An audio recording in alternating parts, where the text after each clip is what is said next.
Olá, boa noite. Boa noite. É rejeitado o projeto de lei que pretende proibir a atividade dos flanelinhas na capital. A Prefeitura decide que os táxis vão poder usar as faixas exclusivas de ônibus nas ruas de Porto Alegre. Crise do funcionalismo público. Após a apresentação do pacote de medidas do governador, professores fazem manifestação e declaram greve em todo o estado. E um balanço das 2 primeiras semanas da Feira do Livro na capital. Agora no Jornal Central.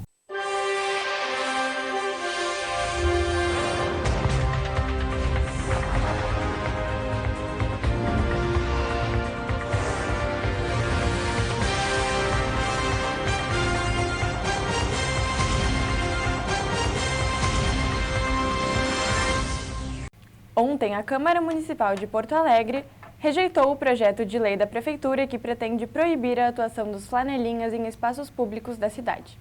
Os 5 vereadores da Comissão de Constituição e Justiça da Câmara Municipal de Porto Alegre concordaram que o projeto é inconstitucional, justificando que uma lei municipal não poderia proibir uma profissão regulamentada em esfera federal. Segundo o líder do governo, a votação não foi válida, porque o projeto foi enviado em caráter de urgência e, portanto, a votação ocorreu fora do prazo estipulado, que era o dia 23 de outubro. Com isso, o projeto foi considerado nulo e voltará ao plenário para nova votação. A grande discussão sobre a proposta é sua legalidade. Se o projeto for aprovado, de acordo com o Sindicato de Guardadores de Automóveis de Porto Alegre, serão mais de 5.000 trabalhadores sindicalizados que perderão o emprego em vias públicas da cidade, mesmo a profissão sendo garantida por lei federal. Na verdade, nós não estamos infringindo a lei federal, nós não somos contra a lei que regula a profissão de guardador. Nós estamos dizendo que esses guardadores não podem exercer a profissão em locais públicos, alugando o espaço que é público e constrangendo muitas vezes as pessoas. Eles podem exercer a sua profissão em locais privados, não em locais públicos e vias públicas. Segundo consta no artigo 3º do decreto que regulamenta a Lei Federal de 1975, os guardadores podem sim atuar em áreas públicas. Diz o texto: o guardador de veículos automotores atuará em áreas externas públicas destinadas a estacionamentos, competindo-lhe orientar ou efetuar o encostamento e desencostamento de veículos nas vagas existentes, pré-determinadas ou marcadas. Para o vereador da oposição Marcelo Esgarbosa, a proposta é simplista para abordar um tema complexo. Além de não diferenciar o trabalhador sindicalizado de quem trabalha de forma irregular, a própria Prefeitura já ofereceu cursos de capacitação para guardadores de veículos em gestões anteriores, mostrando contradição do governo atual. Quero lembrar que, equivocadamente, na gestão ainda anterior, se fazia cursos promovidos pela Prefeitura, cursos de guardadores de veículos. Ou seja, essa mesma prefeitura, porque não importa se mudou a gestão, mas se o poder público fazia, e eu aí tenho toda uma crítica a isso, mas fazia curso de guardadores de veículos, agora está querendo criminalizá-los. Então é uma contradição que precisa ser lembrada. Júlio realizou 2 dos 3 cursos oferecidos pela Prefeitura para a qualificação de guardadores de veículos, um em 2012 e outro em 2014. Para ele, o projeto é uma ação política, já que o sindicato existe há 35 anos e é garantido por lei. A gente tem um registro na Receita Federal, a gente tem um registro na Prefeitura, com a ata, com o estatuto, tudo como tem que ser feito. Então, qual é o impedimento, qual é o proibimento? A gente tem uma lei federal, que em cima dessa lei federal a gente tem que fazer o registro, a gente tem que fazer o cadastro para poder atuar como guardadores. Então não é uma coisa tão fácil, uma coisa tão simples de eu chegar ali, botar um crachá e dizer que sou guardador. Uma nova emenda vai ser apresentada para tornar a proposta mais viável. E amanhã será feita uma nova apreciação do projeto. A Prefeitura, na segunda-feira passada, uma medida que permite que os taxistas também usem as faixas exclusivas para ônibus na capital. A ideia é que mais pessoas utilizem o serviço. A chegada dos aplicativos causou um impacto no sistema de táxis da capital. Se antes os carros laranjas operavam sem concorrência, após os taxistas viram o número de passageiros cair. Nós chegamos a uma perda até em torno de 60%, 65%. Né? Então estamos suavemente, hoje nós já estamos em 50%, ou seja, recuperamos de 10% a 15%. Nós estamos renascendo novamente, estamos conquistando os passageiros que saiu do sistema do táxi e foi para outro sistema de aplicativo, né? De acordo com o IPTC, em 2014, Porto Alegre tinha aproximadamente 10 mil taxistas cadastrados. Hoje, são pouco mais de 6.300, uma queda de 37%. A frota também caiu. Hoje, são 3.817 veículos, 88 a menos do que 5 anos atrás. Para tentar reaquecer o mercado dos táxis, desde semana passada, eles estão autorizados a usar as faixas exclusivas dos ônibus, que são essas, delimitadas com uma linha azul. Conforme a Prefeitura de Porto Alegre, os motoristas vão poder usar a área mesmo sem passageiros. Nas redes sociais, o prefeito Nelson Marquesan Júnior alegou que a redução nos tempos de viagem possibilita a atração de novos passageiros, menos consumo de combustível e emissão de poluentes dos veículos. A ideia já é utilizada em cidades como São Paulo, Rio de Janeiro e Belo Horizonte, e tem sido vista com bons olhos por aqueles que ainda resistem na profissão de taxista. Por enquanto, para nós está sendo positivo, né? Que a gente anda sem a tranqueira, né? Apenas atrás dos ônibus e das lotações, mas está tranquilo, está bom agora. E ela nos dá mais uma fluidez, né, referente ao deslocamento. Então isso o passageiro pode, obviamente, optar por essa fluidez e sim tornar-se mais uma ferramenta de trabalho para nós. É importante lembrar que a medida vale apenas para as faixas e não para os corredores de ônibus, e que a liberação ocorre apenas das 6 às 9 horas e das 16 às 20 horas. A utilização vai passar por um período de testes para que seja avaliada a permanência dessa medida. A primeira impressão que a gente teve dessa primeira semana, né, que os táxis estão liberados, é de que foi positivo. Tá? Não trouxe impacto, nós estamos medindo o tempo de deslocamento dos ônibus, porque esse é o nosso balizador, né, o tempo de deslocamento do ônibus. Então nós estamos medindo esses dados, vamos seguir medindo por um determinado período, assim, não tem uma definição ainda, para a gente conseguir dados suficientes para a gente consolidar um entendimento. A gente precisa identificar na população se esta medida está sendo salutar ou não para a sociedade. O taxista está entendendo a posição que ele tem que ocupar ali dentro, né, da área azul, ou seja, quando for largar um passageiro, já vir conversando com o passageiro para que o troco seja imediato, né? Então é para que o fluxo continue dando vazão, né? O ônibus também tem a parte dele para fazer, né? E o táxi também. Até mesmo quem trabalha na concorrência acredita ser justa a implantação dessa nova determinação. Com a criação dos aplicativos, eles tiveram uma perda muito grande de mercado. É uma tentativa que a prefeitura faz para dar um up para o mercado de táxis. O centro de Porto Alegre já conta com o uso das faixas exclusivas pelos taxistas nas avenidas Júlio de Castilhos e Dependência, e também na Rua Conceição, ao lado da rodoviária. No entanto, a IPTC promete ampliar a proposta também para as ruas do Túnel da Conceição em ambos os sentidos. Após a apresentação do pacote de medidas do governador Eduardo Leite, que reformula o plano de carreira, professores fazem manifestação e declaram greve em todo o estado. As reformas propostas pelo governo estadual no serviço público devem ser votadas na Assembleia Legislativa em dezembro. A greve foi decidida após manifestação em frente ao Palácio Piratini na tarde de ontem e é liderada pelos CEPERS. Entre os itens mais controversos do projeto está a redução do incentivo à qualificação profissional e a cobrança de contribuição previdenciária de funcionários inativos. A orientação do sindicato é de que os pais não mandem os filhos para a escola. Já a Secretaria de Educação orienta para que os alunos compareçam às aulas. Em caso de dúvidas, a pasta recomenda que pais e estudantes entrem em contato diretamente com os colégios. Ainda hoje, os números de mais uma Feira do Livro na capital. E a seguir, a situação da Casa Azul, na rua Riachuelo, segue impactando o trânsito e o comércio da região. A gente volta já.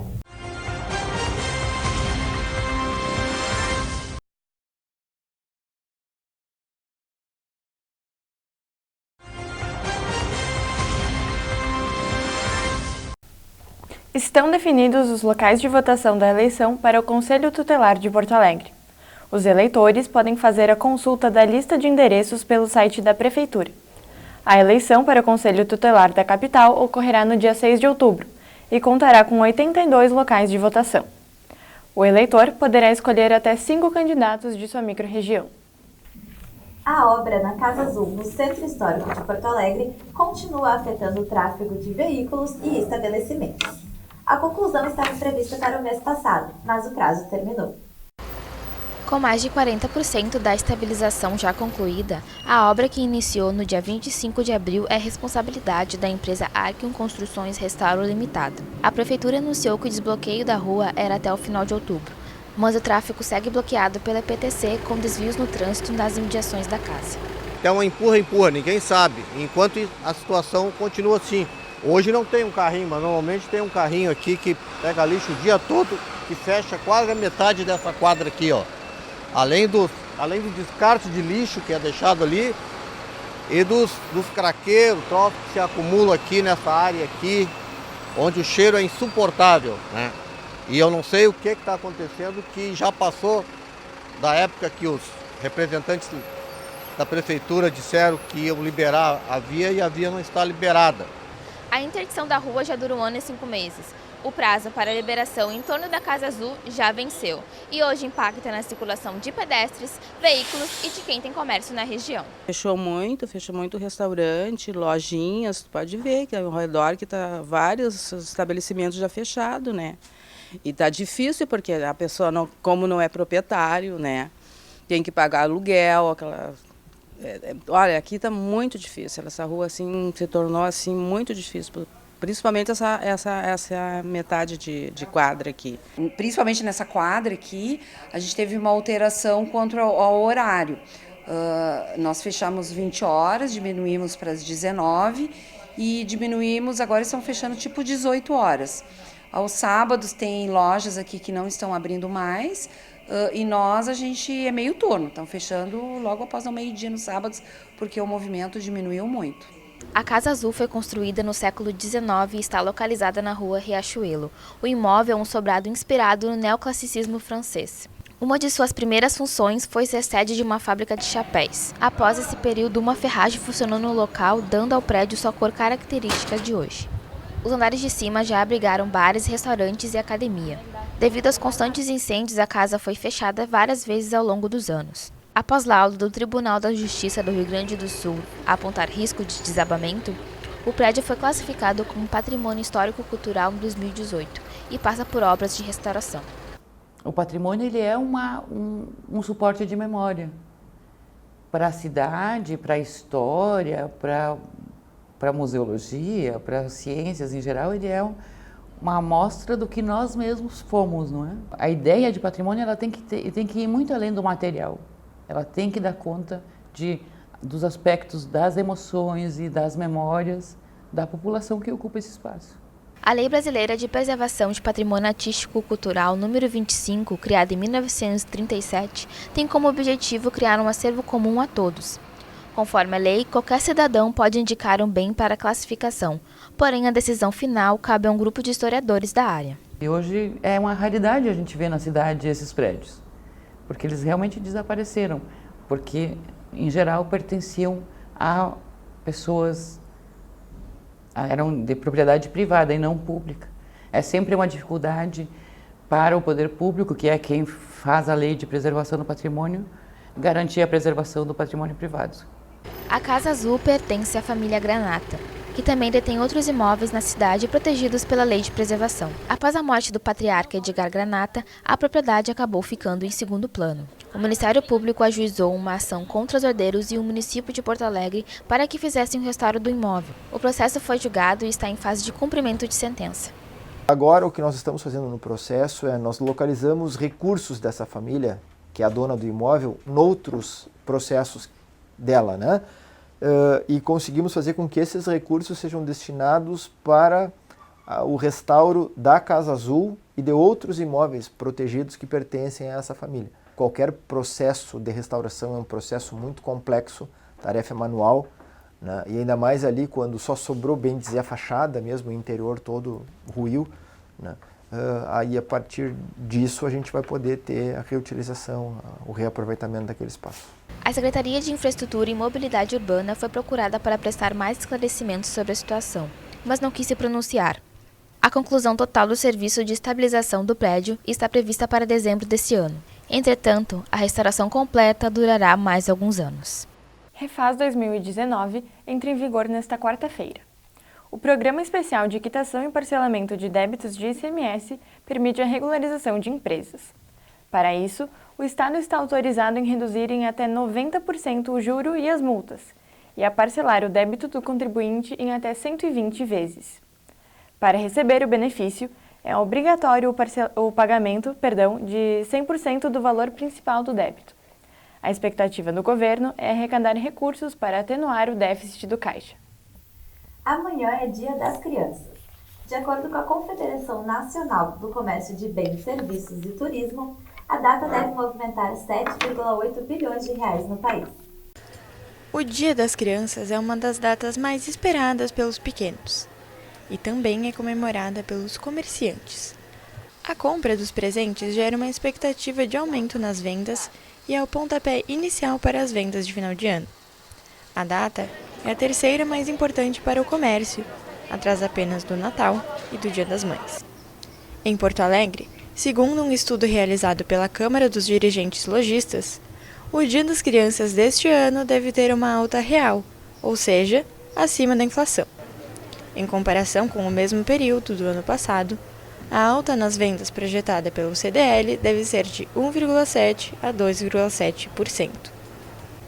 Entre os fatores que explicam esse aumento estão a queda na taxa de desemprego, o aumento da confiança do consumidor e o início do saque das contas ativas e inativas do FGTS. É um número que representa, sim, um crescimento, mas ainda em termos bastante insuficientes para devolver todas as perdas que nós tivemos aí oriundas da grande crise de 2015 e 2016. Existe um longo caminho pela frente em termos de recuperação e de retomada. Deveríamos estar crescendo em um ritmo muito mais acelerado, mas por uma série de razões isso não está acontecendo. Tem toda uma questão econômica, de dificuldade de ajuste nas contas públicas, o cenário internacional que hoje está jogando contra o país e que isso não aconteceu em 17 e 18. Limitações aí em termos de desenvolvimento de negócios, para fazer com que então a taxa de desemprego caia de maneira mais rápida. Então existem uma série de fatores limitantes que explicam esse baixo crescimento. O movimento aqui no centro de Porto Alegre, como sempre, está intenso. E hoje, cheio de gente que deixou para o último dia para comprar o presente do Dia das Crianças. Mas apesar de uma alta no comércio ser sempre esperada nessa data, nem todos os comerciantes estão otimistas. Como estão as vendas até agora? No momento está bem fraco ainda. Não está igual ao ano passado, está bem inferior. O que vocês estão fazendo para atrair o público? Botando bastante oferta, botando algumas mercadorias na frente para diminuir os preços, né? Porque aqui na volta tem muita concorrência, então a gente está tentando diminuir os preços para poder chamar os clientes, né? Esta loja está na contramão do mercado. Espera uma alta nas vendas maior do que a projetada pelo CDL. Para atrair a clientela, eles optaram por baixar os preços e aumentar as possibilidades de parcelamento.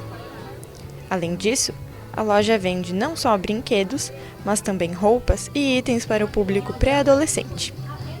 Bom, não tá tão boa, né, quanto há 4 ou 5 anos atrás, mas assim, esse ano a gente teve uma média de 50% a mais do que o ano passado, por exemplo. A gente está bem contente com isso porque, por incrível que pareça, apesar da crise que a gente sente, mas esse ano está um pouquinho melhor. Maria Isabel já escolheu o que quer ganhar. Tipo bola, chuteira. Eu jogo bola. Crianças como a Maria Isabel pertencem à chamada geração Alfa, a dos nascidos depois de 2010, junto com o Instagram e o tablet. As crianças dessa geração cresceram rodeadas de telas e aplicativos, e para elas a tecnologia não é apenas uma ferramenta, mas uma parte integrante de suas vidas. Entretanto, segundo uma pesquisa realizada pelo CDL em Porto Alegre, 56% dos consumidores vão dar brinquedos para crianças nessa idade.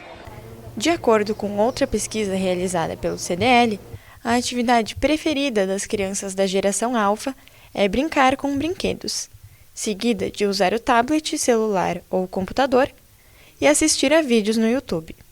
boneca. Como sempre, boneca e carrinho é o que mais vende, assim.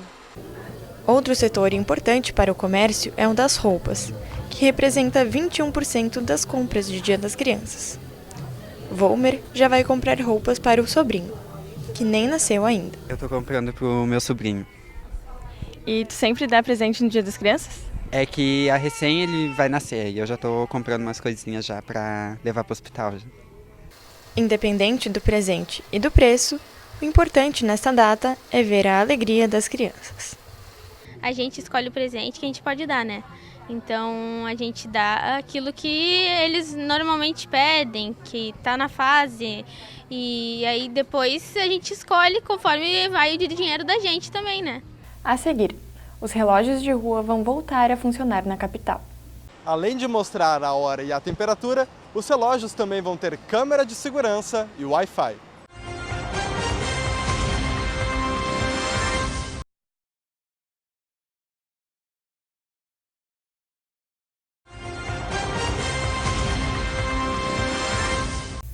Acabou ontem mais uma Feira do Livro de Porto Alegre. O evento aconteceu entre os dias 1º a 17 de novembro. A organização da feira destacou o crescimento de vendas, apesar da chuva. Ao todo, 1.300.000 pessoas circularam pela Praça da Alfândega, no centro da capital. 226 mil livros foram vendidos. O aumento é de 1% em relação ao ano anterior. O setor que mais se destacou foi o voltado para crianças e adolescentes, com um impulso de 46% nas compras em 2019. Já as áreas geral e internacional registraram queda no comércio de exemplares. Em relação aos eventos, foi também a programação infantil a que mais se destacou, com a presença do público escolar. A organização do evento contabilizou a participação de 11.235 alunos de 21 municípios diferentes, aumento de 16% comparado ao ano anterior. Depois de 5 anos fora de funcionamento, os relógios de rua vão ser reativados em Porto Alegre. O protótipo deve ser instalado em 45 dias. Desativado, sem funcionar ou até mesmo quebrado. Essa é a situação de todos os 40 relógios de rua de Porto Alegre. É um ponto de referência para a gente, né, ver as horas, ver a temperatura, né, e é um ponto muito importante para nós, né, e a gente transita aqui na Rua da Praia, né, então para nós, às vezes na correria, olha ali que hora é, a temperatura como está, enfim, vale a pena. Até o final do ano, pelo menos um deles deve voltar a funcionar. No início de 2019, a Prefeitura abriu um edital para a concessão dos relógios de rua da capital. Ao todo, 4 empresas se interessaram. A vencedora foi a Brasil Outdoor, que deu um lance de 81 milhões de reais, 11 vezes maior do que o valor mínimo definido pelo edital. São duas entradas de dinheiro separadas. 20% desse valor, então 16 milhões, entra agora, logo após a assinatura do contrato, provavelmente no início do ano que vem. E depois da instalação dos relógios vai ser um pagamento mensal para a Prefeitura pela utilização do espaço dos relógios. E é aqui, no Paço Municipal, que a Prefeitura de Porto Alegre resolveu instalar o protótipo dos novos relógios de rua da capital. Ele deverá ser instalado em até 45 dias. Depois, a população irá avaliar o serviço e, se gostar, os novos relógios já começarão a ser instalados ainda neste ano. Ao todo, 168 relógios vão ser instalados na cidade. Além de informarem a hora e a temperatura, os relógios vão ter medidores de radiação solar, Wi-Fi e câmeras de segurança. Em nota, o Centro Integrado de Comando informou que as imagens capturadas pelas câmeras estarão armazenadas no mesmo sistema que é usado hoje. Outra novidade é o painel informativo atualizado pela Prefeitura. O painel do cidadão vai permitir à Prefeitura falar diretamente com a população sobre trânsito, possibilidade de tempestade, algum problema, alguma obra. Tudo que a Prefeitura puder falar, ela vai poder falar pelos relógios. Se aprovado, a Brasil Outdoor vai ter 2 anos para instalar todos os relógios. O contrato tem duração de 20 anos. A rodoviária de Porto Alegre implementou um novo sistema de passagens para compras feitas pela internet. A partir de agora, não será mais necessário trocar o voucher pelo bilhete no guichê da rodoviária. Basta apresentar o comprovante de compra pelo celular na hora do embarque ao ônibus. Por enquanto, esse sistema funciona somente nas partidas realizadas na rodoviária da capital, e apenas para a viagem das empresas Planalto, Viação Ouro e Prata e Viação Santa Cruz. Após votação na Câmara Municipal de Porto Alegre, a Guarda Municipal deverá prestar contas à Secretaria Municipal de Transparência e Controladoria. A Câmara Municipal de Porto Alegre aprovou em uma sessão nesta segunda-feira o projeto de lei do Executivo que determina que a Corregedoria da Guarda Municipal deverá apresentar relatórios de suas atividades e prestar contas de sua atuação à Secretaria Municipal de Transparência e Controladoria. A determinação está no parágrafo 5º no artigo número 2 da Lei 9.970, de 30 de maio de 2006, que criou a Guarda Municipal de Porto Alegre.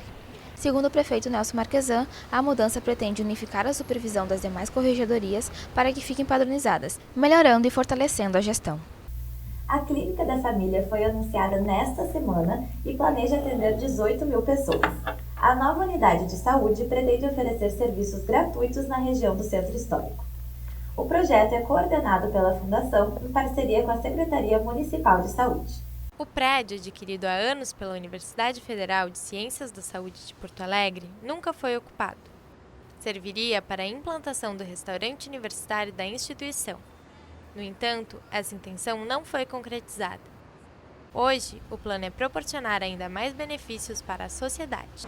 O prédio, que fica ao lado do viaduto da Conceição, passará por reformas para abrigar a Clínica da Família UFSPA. O projeto tem foco em atendimentos primários e será voltado para os moradores e trabalhadores do entorno. A futura unidade de saúde envolve 6 equipes, formadas por médicos, enfermeiros, técnicos em enfermagem e agentes comunitários. A atenção primária inclui serviços ambulatoriais e procedimentos como vacinação. Além disso, o programa conta com uma equipe de saúde bucal, uma clínica escola de psicologia e uma farmácia universitária para distribuir medicamentos e orientar sobre o uso. Vai ser implantado um núcleo de apoio à saúde da família, que abrange especialidades como fonoaudiologia, fisioterapia e nutrição. O espaço também vai servir como ponto de coleta para exames e como área de aplicação dos conhecimentos desenvolvidos em sala de aula. Não só a gente aprende muito com as comunidades, como a gente devolve um pouco do que se faz na universidade, em termos de ensino, porque qualifica muito o nosso ensino, mas também em termos de pesquisa e de extensão. Então, a extensão, que é o nosso diálogo com a sociedade, e a pesquisa, que no nosso caso, a grande maioria das pesquisas acabam tendo como resultado alguma melhora para a saúde da população. O incentivo para a implantação da Clínica da Família partiu da Secretaria Municipal de Saúde, que busca meios para ampliar a cobertura de áreas com maior densidade populacional.